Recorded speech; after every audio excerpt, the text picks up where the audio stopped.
Tänään aiheena täysjoustopyörän linkuston huolto.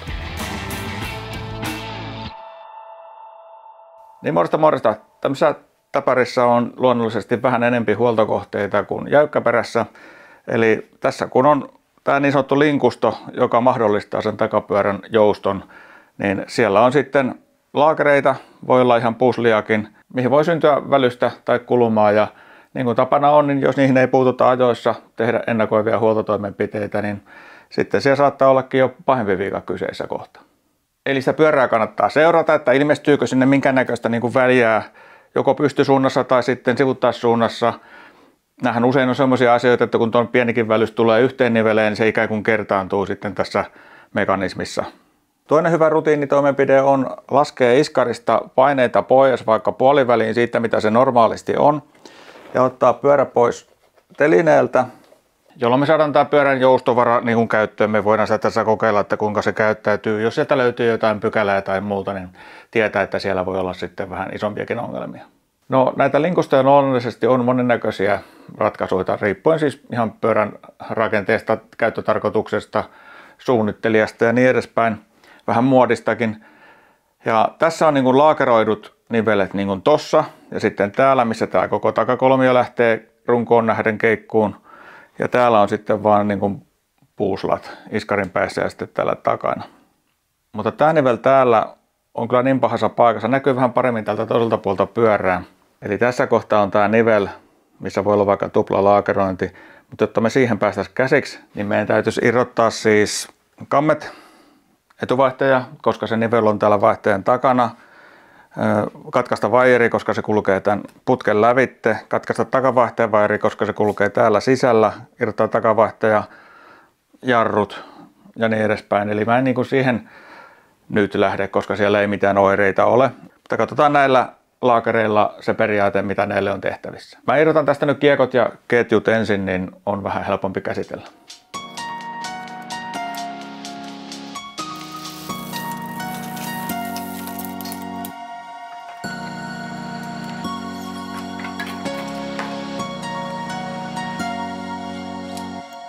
Seuraavaksi otetaan nämä laakerit auki ja otetaan sitten myöskin tuo iskarin yläpää ja tämä nivel täältä auki, niin me saadaan nämä kappaleet, missä ne laakerit on, niin irti rungosta ja käsiteltäväksi erikseen. Mutta ihan ensiksi näköjään jarruletku irti tuolta.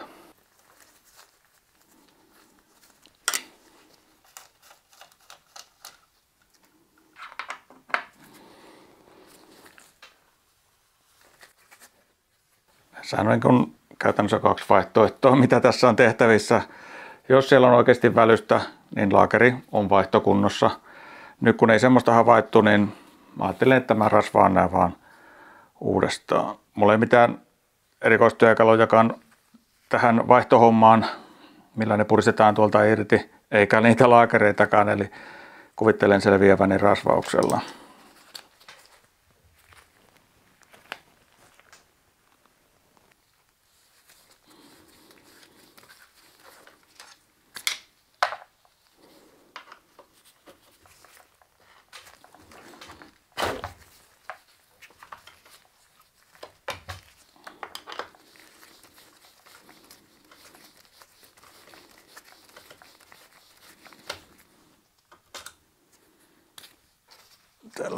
Tällä tämän rungon välissä vielä tämmöiset väliprikat.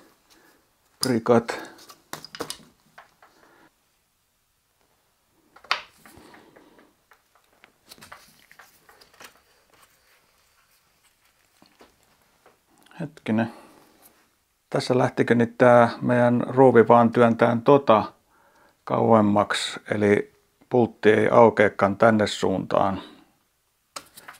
Tarkoittanee siis sitä, että tämä meidän pultti ja se laakerin sisäpinta on ryytynyt toisinsa kiinni, jolloin se pultti ei luistakaan siinä laakerissa, vaan se lähtee painamaan varta tonne päin. Otetaan noin muut pultit nyt ensin auki.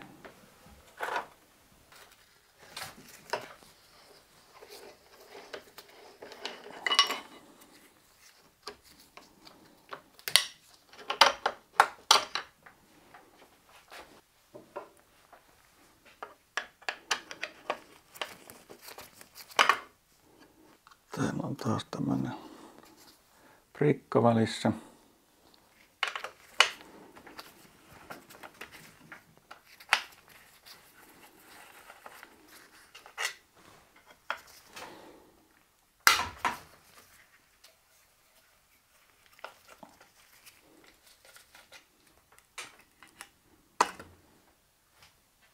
No niin, nyt meillä on laakerit irti rungosta ja putsataan vähän näitä kiinnityspisteitä, ettei sitten me taas hiekkaa sinne väleihin, jakka kasataan kiinni päin.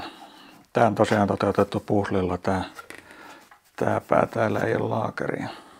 Ja tässä on sitten näitä meidän purkuosia. Tässä vaiheessa vielä kun laakerit on tiivisteissään, niin voidaan vähän vapaammin tuon liivottimen kanssa puljeta, mutta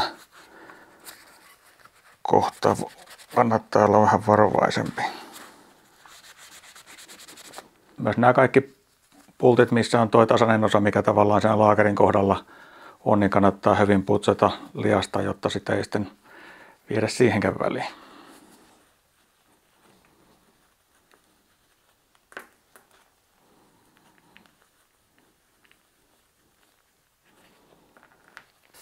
Tämän yhden laakerin kanssa kävi nyt tosiaan sitten niin, että tämä pultti ei tosiaan lähtenyt täältä irti suosiolla.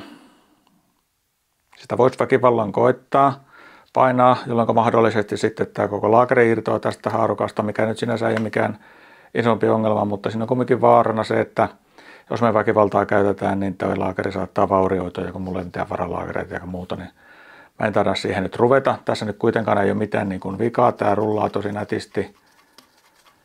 Mutta se jää nyt niin kuin toiseen kertaan. Jos näitä laakereita siis lähdetään vaihtamaan, niin ne pitää siis ihan mekaanisesti täältä niin kuin pakottaa ulos tästä istutuksestaan. Niin kuin tästäkin näkee, niin tältä puolelta kun painaa, niin tällä puolella on isompi aukko ja se laakeri tulee tältä puolelta pois. Sitä voi myös soveltaa, jos ei erikoistyökaluja halua hommata. Kotikonstein Tero Hiironniemen kanavalta ainakin löytyy muistaakseni video, missä näytetään kuinka se tehdään, mutta me ei tehdä sitä tänään. Näytetään tämä rasvaushomma, miten se tapahtuu, vaikka näillä isolla laakereilla niin näkyy paremmin. Ja sitä varten mulla on tässä tämmöinen koukkusatsi, millä me saadaan nämä tiivisteet ronkittua irti. Itse asiassa näistä tulee kyllä ihan joku muu assosiaatio. Ja avataan sitten sitä suuta vielä enempi auki vaan. Mutta sen takia tämä puhtaus tässä on niin tärkeää, koska me nyt aukaistaan tämä laakerin tiiviste, ettei me vaan sinne ajeta niin kuin ylimääräistä roinaa tuonne laakeriin. Näitähän siis ei ole tarkoitettu lähtökohtaisesti aukaistavaksi, vaan se tiivisteen tarkoitus on pitää se lika ulkopuolella.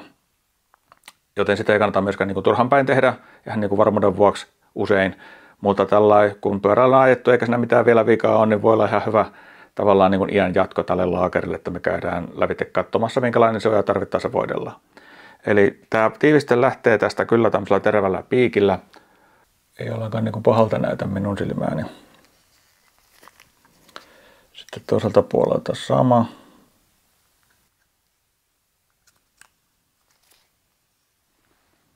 Tämä voi tehdä yksipuolisestikin, jos haluaa säästellä. Eli tässä vaiheessa nyt pitäisi sitten päättää, että mitä tälle tehdään. Jos tämä olisi oikein likainen, että täällä olisi päässyt hiekkaa väliin ja tämä olisi niin kuin oikeasti paskanen, niin mä laskisin liivuttimella lävitte, pesisin tämän koko laakerin ihan niin kuin kaikki rasvat pois.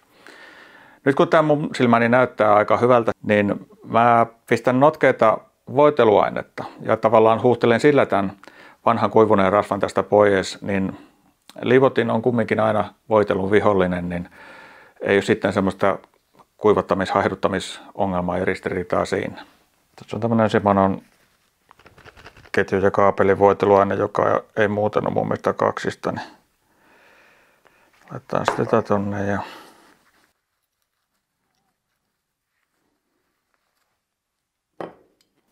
painoilmaa perään.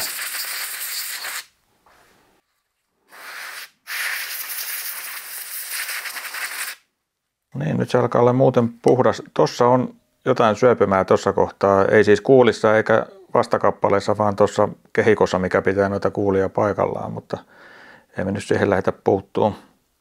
Näiden linkustolaakereiden yleinen ongelmahan on se, että laakerihan on tehty niin kuin pyörivään liikkeeseen, mutta käytännössä tuossa se vaan nitkuttaa jotain ihan pientä kohtaa edes takaisin.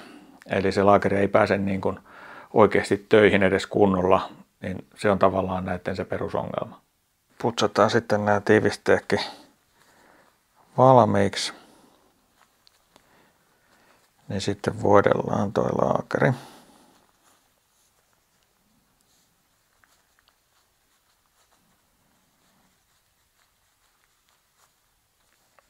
Ja siihen me käytetään ihan perusrasvaa.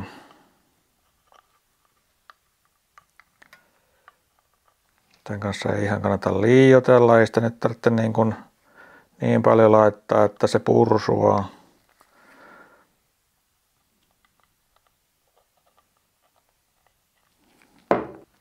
Mutta kumminkin, että tästä siellä nyt joka paikassa on.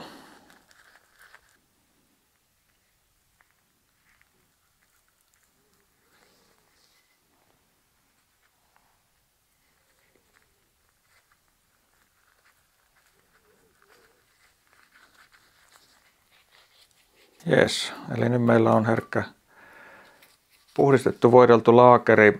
Sitten tehdään tämä sama homma noille muille laakereille.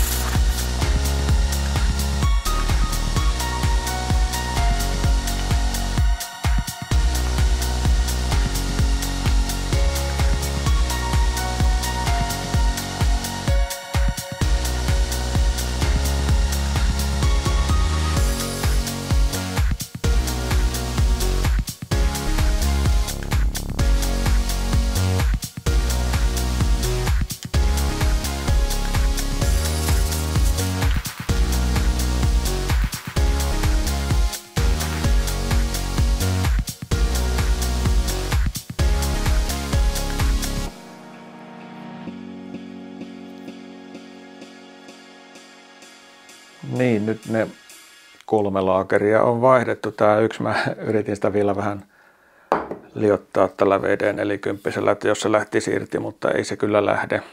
Eli me unohdetaan se nyt tällä kertaa ja ruvetaan kasaushommiin. Vastakkaisessa järjestyksessä kuin mitä purettiin. Eli täällä on tämmöiset kumipuslat ja niihin tää tulee ruuvilla. Ja tietysti olisi hyvä, että tämä ruuvi luistaisi täällä puslassa. Eli siellä saisi olla niin kuin voitelua, mutta toisaalta tämän ruuvin pitäisi pysyä tuolla kierteessä, ettei se lähde aukeen ajossa. Ja siellä tarvitaan niin kuin kierrelukitetta. Ja ne on vähän niin kuin vihollisia toisille, että rasvaseen pintaan ei kierrelukite ota. Niin me tehdään varmuuden vuoksi niin, että laitetaan se kierrelukite tänne kierteeseen valmiiksi, ei tähän pulttiin, koska muuten me pian sotketaan se siihen rasvaan. Eli tippa kierrelukitetta kumpaankin näistä. Ja tämän rasvan pitäisi päätyä siis tuonne puslan sisäpintaan, mutta ei laiteta sitä sinne. Laitetaan se tähän pultin tasaiseen osaan, koska muuten kun me työnnetään sitä pulttia tuonne perille, niin se rasva tarttuu tähän ja sekoittuu tuohon meidän lukitteeseen, jolloin lukitte ei toimi. Eli rasva tuohon pultin pintaan ja lukite tuonne kierteeseen. Se sitten kiinni.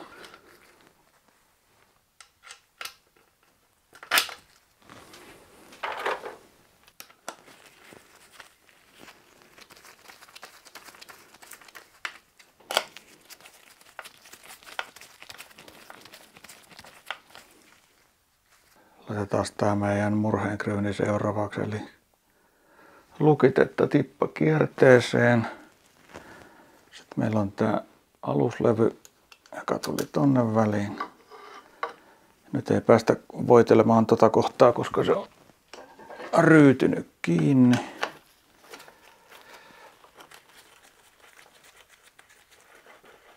Tänne täytyy jättää vielä vähän auki, kun tämä asetelma ei vielä kaikki paikat kohdallaan. Sitten tämä sen vastakappale, niin laitetaan taas ruuvilukitteet myöskin tota pulttia varten, joka tulee tuolta iskarista. Vähän rasvaa tuohon pultin akseliin. Muistetaan se prikka taas tähän väliin. Ei pistetä vielä momenttiin. Laitetaan tuo iskarin pultti seuraavaksi. Lukitehan meillä siellä jo onkin, niin sitten tehdään vaan tätä voitelua. linjataan kaikki 3 kappaletta samaa.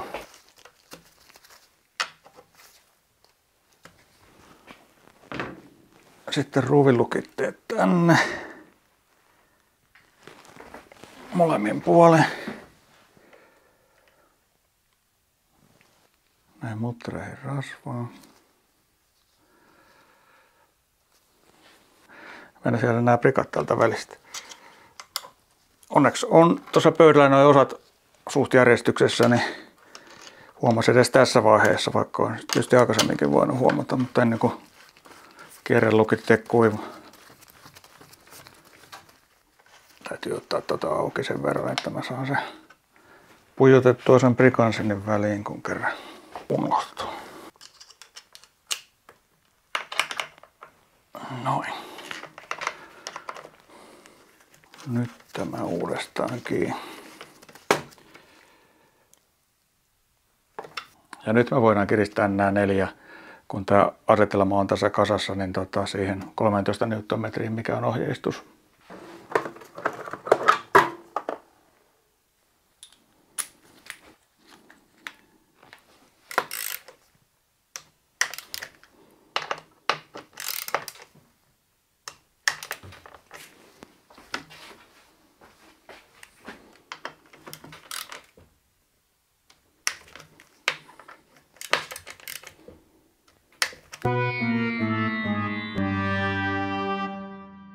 Aika klassikko.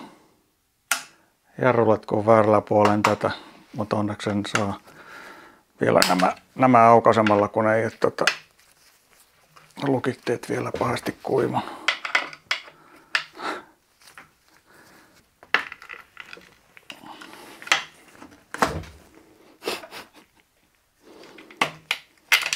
Sattuuhan sitten.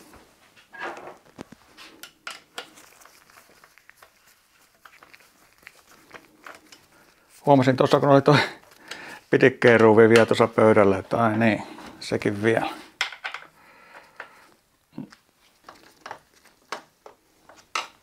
Mutta nyt sen pitäisi olla. Ei muuta kuin kiekotkin pyörää ja ketjut ja paineet takaisin iskariin, niin meidän laakariremontti oli tässä. Kisun kattelit. Ja jos tykkää tätä tällaisesta sisällöstä on iloa, niin paina peukkua ja laita kanava tilaukseen, niin nähdään sitten taas mitä ensi kerralla timprataan. Moi moi!